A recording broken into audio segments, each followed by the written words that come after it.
แดฮั่นเฉลิมฉลองครบรอบ 5 ปี ฉลองครบรอบ 5 ปีรถแดฮั่นกับยอดขายอันดับหนึ่งทั่วประเทศของรถบรรทุกเครื่องดีที่หนึ่งพวกเขามีความยินดีที่จะบริการลูกค้าสมนาบุญคุณลูกค้าทุกท่าน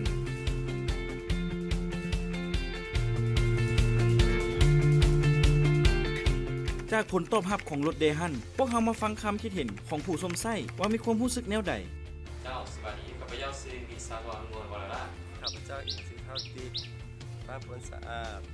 สบายดีเนาะข้าพเจ้าชื่อบุญเพ็งเนาะบ้านปัจจุบันก็อยู่ศรีวิไลเนาะข้าพเจ้าชื่อเท่าตุลจันทวงศาเนาะอยู่บ้านประฝางอาชีพค้าขายเนาะซื้อรถมาได้จักปีแล้วซื้อรถคันนี้มาได้ครบรอบ1 ปีแล้วตั้งแต่ซื้อรถมาตั้งแต่ประกอบเปิดบริษัทมาคนละได้3 ปีปลายแล้วครับซื้อรถได้หั่นดีที่1ได้ประมาณปี1แล้วได้ซื้อรถที่หั่นคันนี้มาใส่เวียกงานประกอบธุรกิจฝ่ายโฆษณาเนาะได้มาซื้อมาก็ได้ปี1แล้วเนาะมีความรู้สึกเวลาขับขี่และมันซอยเวียกงานได้หลายหน่อยซ้ำใดความประทับใจในการใช้รถก็คือจับนิ่มจับแห้งประทับใจหลายที่เรียกรถคันนี้มาขี่นี่นะเพราะว่ามันประหยัดเนี่ยเขาเดก็รู้สึกประทับใจหลายเนาะที่ว่ามา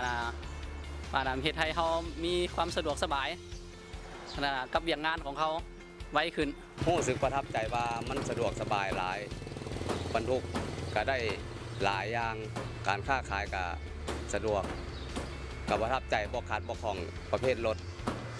คือว่าอะไรเนาะมันมีรถมีเข้ามามันก็เฮ็ดให้การบริการของพวกเขานี่นะสมบูรณ์ขึ้นแล้วก็ซอยเวียกได้ของบริษัทพวกเขานี่ได้หลายพอสมควรมันช่วยเฮ็ดเวียกก็ได้ดีหลายมีความประทับใจกับรถนี่มันแบบว่าซอยเหลือไปบ่ขาดบ่คล่องแล้วมันก็แจลากแกมันก็ได้หลายอย่างรู้สึกใส่งานเขากับเวียกงานก็สะดวกสบายเนาะแล้วก็ประทับใจหลายกันที่มีรถแบบดีๆแบบนี้เนาะของโคราชที่มาหับไส้สู่สังคมเวลาขี่นี่ก็บ่มีปัญหาเนาะนิ่มดีประหยัดน้ำมันเนาะแล้วก็ทนทาน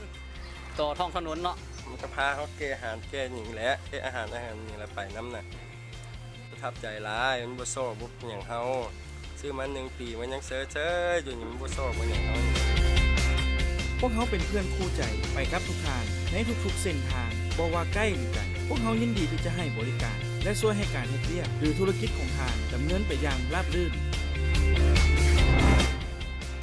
พิเศษรถแดฮั่นที่1ซื้อตอนนี้รับส่วนลดสูงสุดถึง40 ล้านกีบจ่ายก่อนเพียงแต่5 ล้านกีบดอกเบี้ยเพียงแต่ 0.69% ผ่อนยาวนานถึง7 ปี